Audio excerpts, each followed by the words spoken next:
あまりにもなんか怒ってるから、もう関わりたくないって。いや、もちろん変わった。ユニクロとか買っそうて、本当に残念。ロシアの物価も高いし、ドローン攻撃に耐えるためにジャミングしてるので、もう本当にイライラした。ひどくなってる。それとも政府怖いからね。怖いよ。やってみよう。よし。モスクワの道にテスラ社のサイバートラック。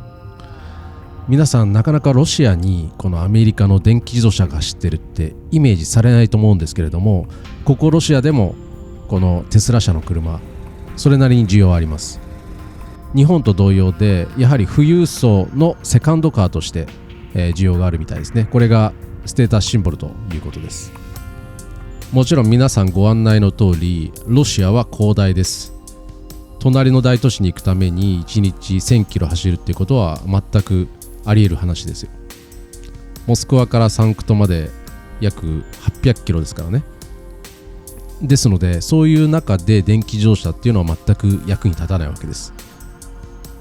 しかも冬になったら氷点下になりますから、そうすると電池の効きが悪くなって、これもまた使い物にならない分鎮になってしまいます。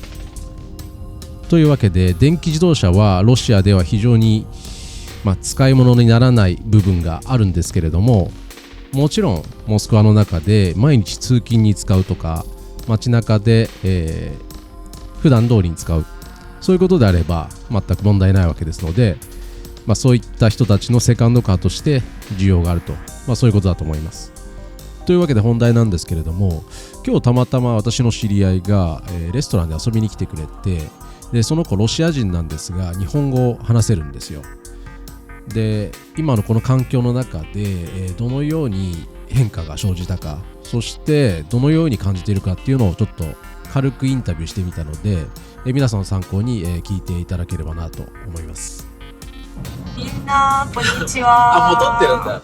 ちょっとマイクの設定に失敗しちゃってロードノイズが相当入って聞きにくいんですけど、なんとか聞こえるように設定しますので、ご容赦ください。次回は改善します。今日は、バーリャね、友達のバーリャちゃんに、ロシアの現状について、どんな感じなのかっていうのをね、ざっくりと、日本語で話してもらいたいと思います。バーリャ日本語できるんだよね。はい。日本で10年間住んでました。日本10年間住んでたんだ。小さい時にね。そうです。そうだよね。だから本当にネイティブみたいな発音で話せる。日本の小学校と中学校に通ってて、はいはいはい。いや今はちょっと日本語を忘れてきたんだけど、で大学は？いや大学はもうモスクワに戻って、そうモスクワ大学。そうです。何を勉強したの？政治学。政治学ね。国際政治好きなんだよ。ででロシアで今仕事してると。そうです。はい。どうなのいろいろね、2022年から状況変わって、ロシア生活してて、いろいろ難しくなった？それとも特に変わらない？どんな感じがする？いや、もちろん変わった。変わった。そうだよね。まず、お店が減った。店が減った？そう。いろんなブランドが。そうね。欧米のブランドとかね。そう。ユニクロとか買って、本当に残念。ユニクロは残念だね。あれは俺も本当に困ってるんだけど。そうね。何かはもう買えるようになったけど、ブランドが変わって。並行輸入でね。例えばスポーツの洋服とかは、ちょっと難しいね。どういうスポーツの洋服？例えば？いや、ナイキとか、アディダスとか、そうだよね。外国から注文しないと、多分買えないから。買えないよね。そう。しかも外国から頼むと高いし、誰でも買えるようなものじゃない。そうね。こっちでも売ってるけどちょっと高いよ。そう。なんかね、ユニクロの、洋服をなんかスデックで買えるって聞いて、調べてみたの。スデックはなんか郵便局、ロシアの国際郵便局みたいな。そう、それで見たら、ユニクロのダウンジャケットみんなが着てるようなダウンジャケットが、いくらだと思う？あれだって日本円だったら5000円とか。うん、日本円で、日本円で見たくて、多分3000円から5000円とかそうそうそう、日本のサイトを開いて、日本円で見たの。うん。比べるために。うん。でね、日本円で言うと、3000円から5000円。高くても6000円。そうだよね。で、スデックで買うと、どこの国から来るか覚えてないけど、12000だった。12000。ループル。なんかハイブランド。12000ループルだよ。まあちょっとした、3、4倍だよ。グッドブランドの。3、4倍。3、4倍。しかも、ロシアの物価も高いし、ロシアに対しては、12000ループルっていうのは、まあ結構いいお金だよ。そうだよね。うん。だからロシアではもうユニクロってちょっと、すごい、ちょっと高いイメージ。高いイメージ。なっちゃってるよ。前でもそんな安い方じゃなかったし、今外国から何か頼むと、もう本当にブランドと同じぐらいな感じです。そっかそっか。そうね、まあ服とかそういう、まあ、欧米ブランドの店がなくなったっていうのは一つあるよ。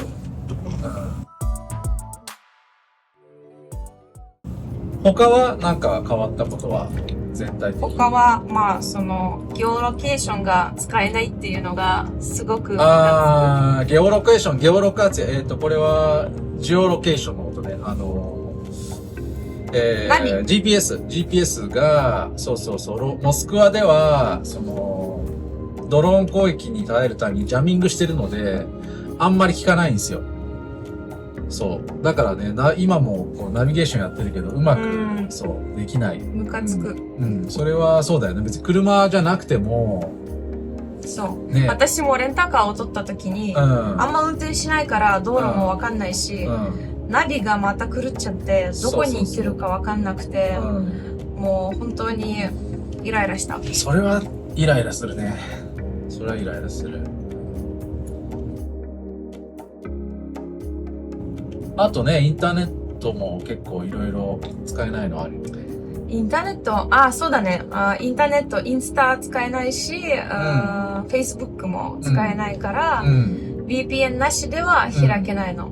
まあ、それは大した問題じゃないけどね。大した問題じゃない。みんな VPN ついてるから、別にインスタはいつも通りに使えるし。やっぱり若い人はみんな、VPN 使って、外国にアクセスできるようにしてるんだ。もちろん。中国と違って、なんか中国ってインターネットが中国用だけのインターネットで、みんなそれを使ってるけど、まあ VPN も使ってるって聞いたけど、そんなポピュラルではない。流行ってない。ロシアでは、みんな、なんか外国人とのコミュニケーションを、必要があるし、なんかみんな国際的だから、やっぱり VPN を使って、いつも通りの生活をしたい人がいっぱいいる。なるほどね。YouTube も VPN 使わないと。YouTube も、去年から YouTube も難しくなって、VPN。なるほど。そうね。まあ自分の周りも結構みんな VPN 使ってて、まあそれで、なんとか外国のサイトも見れるようにしてるっていう感じだよね。そうね。でも、いいこともあるね。いいことは、ロシアの経済が、まあ今はちょっと難しいこともあるけど、何でも高いとか、インフレだね。インフラチア。そう。とか、あとローンを取る時にもすごくそれはやばいね。ローンの金利がね、プレゼンタが20% とか。そう、それが続いている間にちょっと難しいから、でもプラスはもう2年以上3年間の間にロシアのビジネスがもっと強くなって、もっといろんなブランドができたし、国内のなんか、ブランドね。そう。なんかビジネスマンたちが、なんか頭を使っていろんな、どうやって、また、ビジネスを強くできるか、考えて、結構うまくいってると思う。まあ、どんな分野でもそうではないけど、できるだけ、まあ、ロシアも何か自分のを作れるよって、大体ちょっとずつデモンストレーションが良くなっている。まあ今まで結構輸入製品ばっかりだったのが、輸入製品ばっかだった。そうそうそう。結構自分たちでもいろいろ作るようになった。今はちょっと、まあ、中国とは比べにならないけど、アメリカとかでも。でも、何かはできるようになった。まあそうだよね。例えば肉とか、前はアメリカ産の肉とか、オーストラリアのステーキとかがメインだったんだけど、今はロシア製のすごい流行ってるよね。そう。美味しくなって。いや、テクノロジーも結構頑張ってるよ。IT は、すごくいいから。IT はそうだね。そこは。そうだね。ロシア製の、ロシア版 Google みたいなヤンデックスとか、ヤンデックスとか、スピエルもすごく強いし。そうだね。なんか小さな、会社も、いろいろできるようになってるよ。確かにまあ IT サービスについては日本よりずっとその内製化国内で、いいのが作られるようになってるね。でも、もっと経済が強くなるために工場の仕事を改善しないといけないの。人が足りないの。人が足りない。工場で働く人が、足りなくて、それはさ、工場の単純労働でも、単純労働っていうのはなんかその、まあ、簡単なアラボータ。そう。もう人がいない。いない。しかも、今工場で働いてる人には、すごくいい、サラリーが払ってる。いや、それさ、ちょっと自分の前働いてた会社の人からすごい聞いて、めちゃくちゃその、ワーカーの給料が上がったって聞いたんだけど。そう。今オフィスで働いてる人たちは、工場で働いてる人よりも、サラリーが低い。そうなんだよ。そう。私の友達がね、友達がある工場で働いていて、モスクワの、ちょっと、モスクワから30キロぐらい離れた工場。何やってるかあんまり覚えてないけど、まあ、普通の工場の仕事だね。で、彼の、給料は、18万ルーブル。18万ルーブルっていうと、相当ロシアではいい給料。ロシアでは、すごいよ。結構いいね。そう、しかも大学行ってない人だよ。大学行かずに、普通になんか、学校をなんとか終わらせて、普通の仕事をもらって。日本だったら1000万円ぐらいの、まあ年収1000万円ぐらいのイメージ。だから、それを見て、私もなんかイライラする。大学で7年間も頑張っていた人が、工場の人よりも。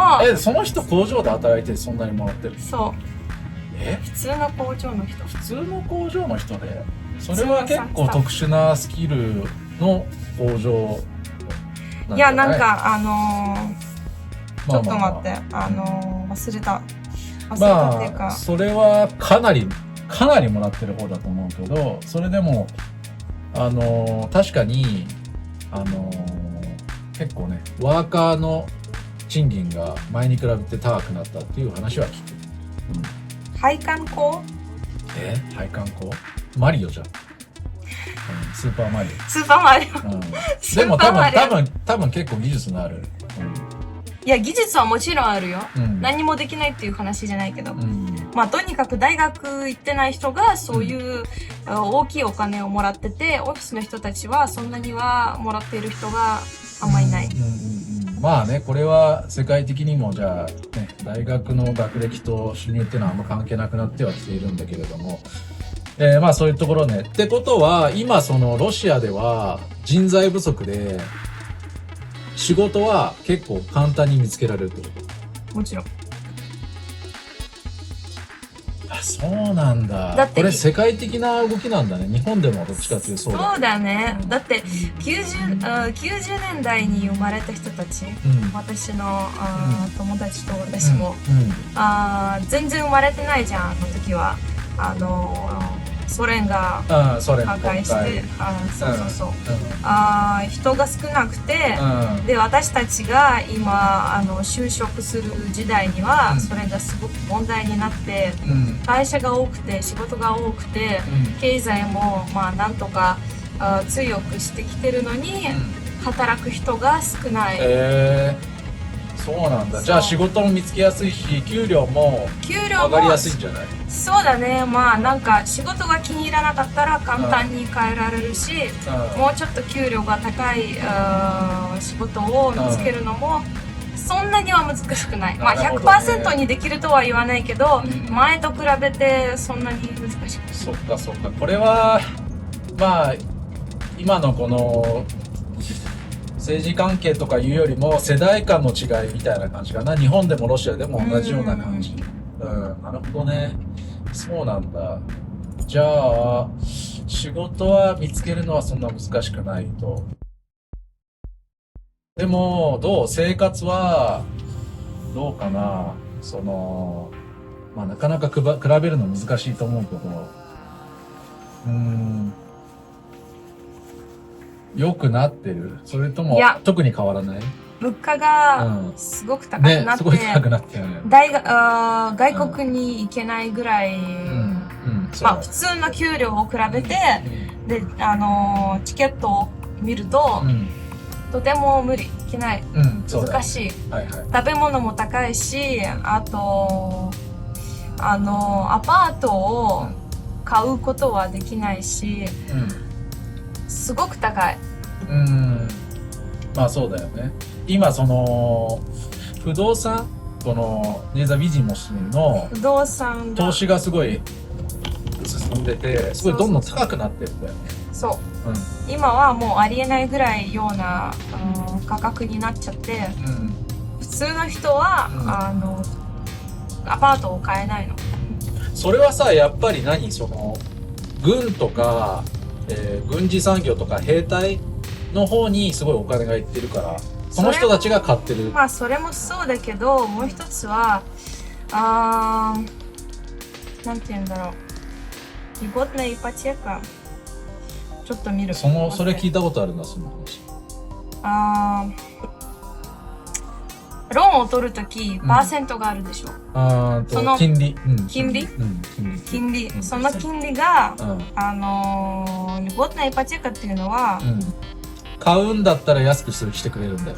家族いる人たちが、もう少し、金利が低いような、そうなんだよ。だから普通に方法で買えるの。銀行からお金借りるのはすごい金利が高いから誰も借りられないけど。前は 6% だったの。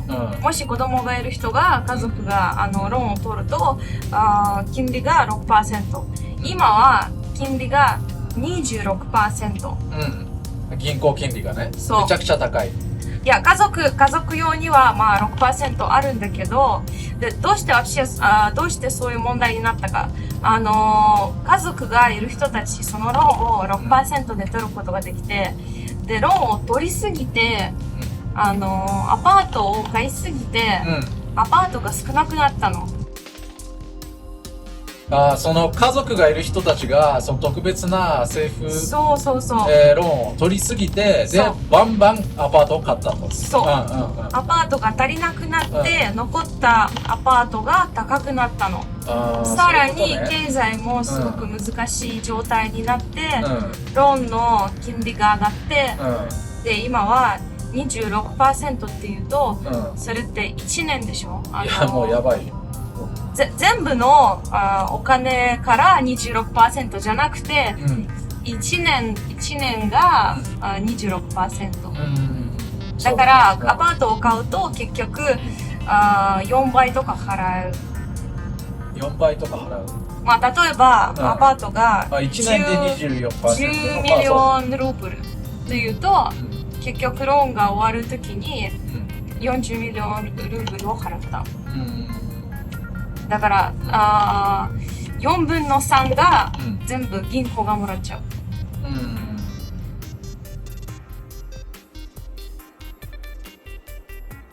この後彼女の出身地であるベルゴロドという町について聞いてみました。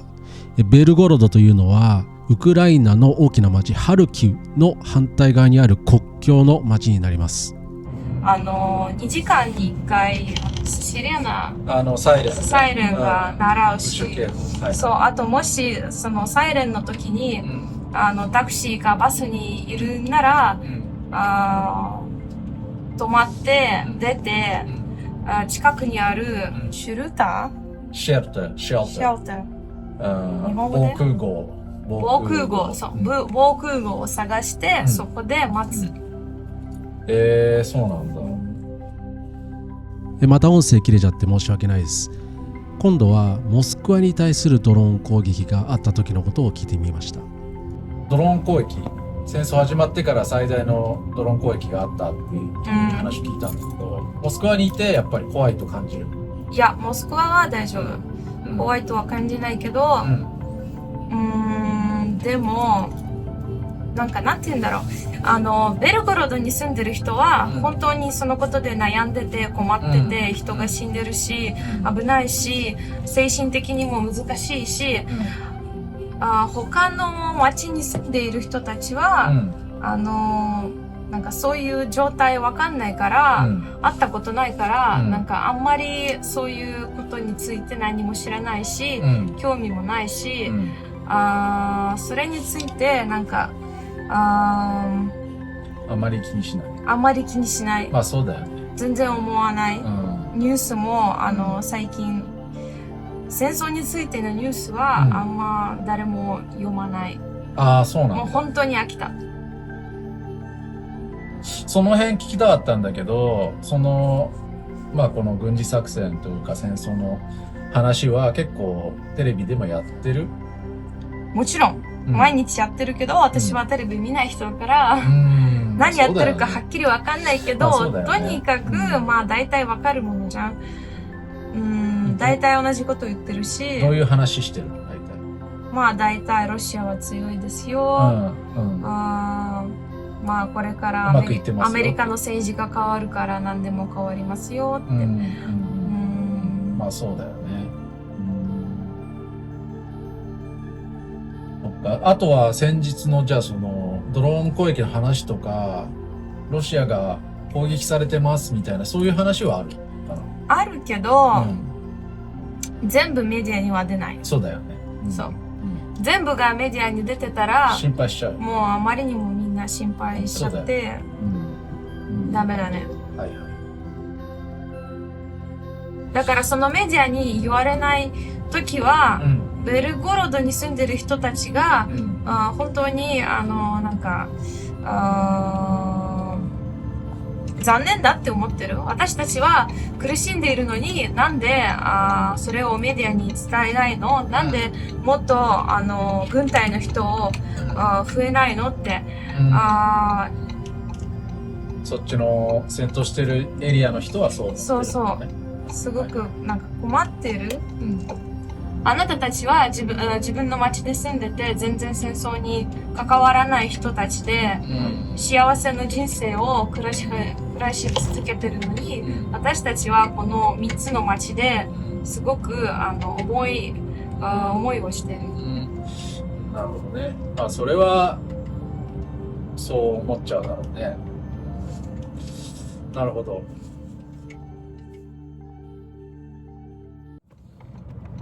それで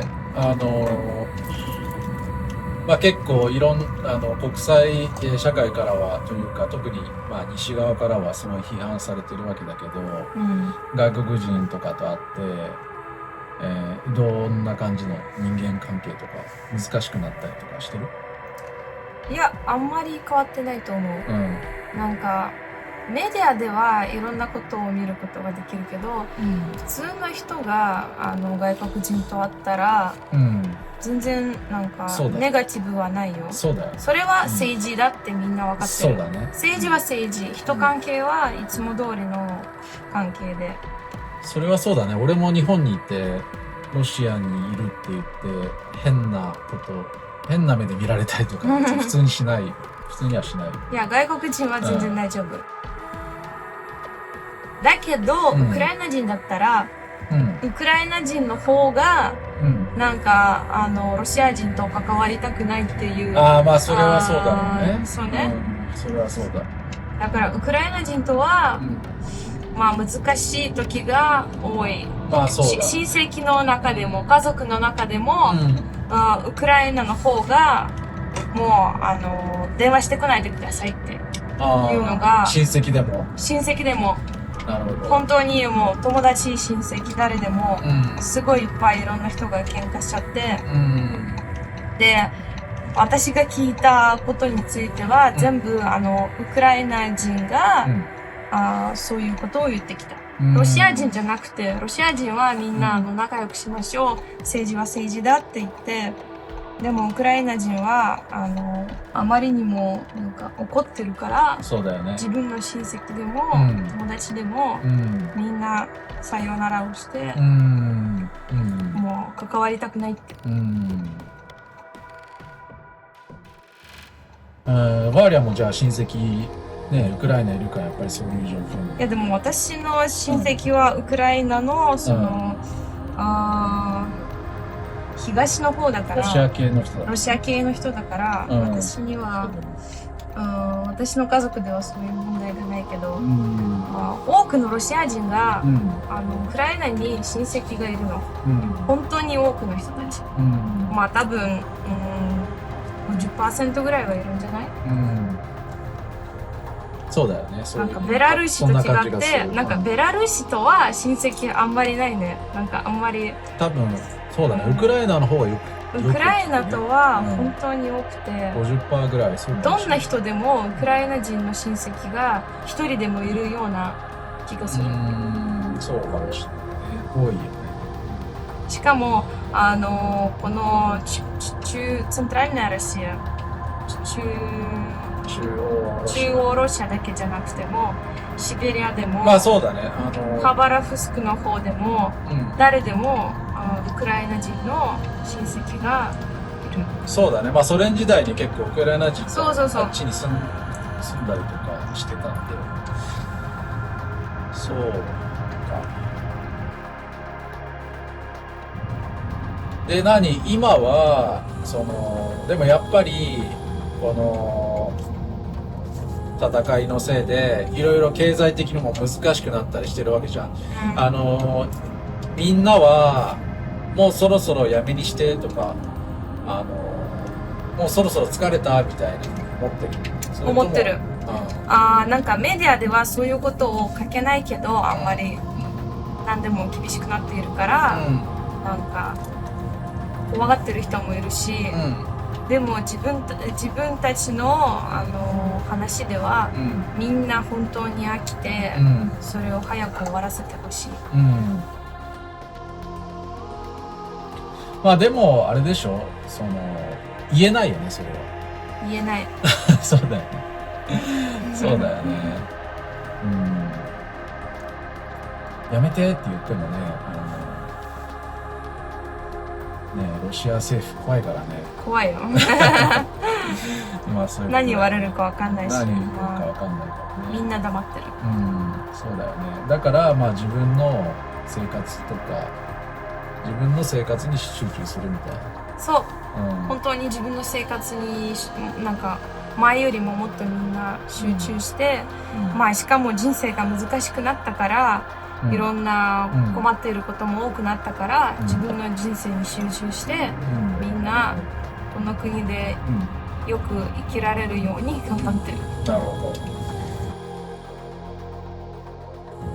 ど。分かった。まあざっくりと今の状況、若い人から聞けてすごい面白かったんで、また話聞かせてください。また会いましょう。はい。じゃあまたありがとうございます。みんなバイバイ。バイバイ。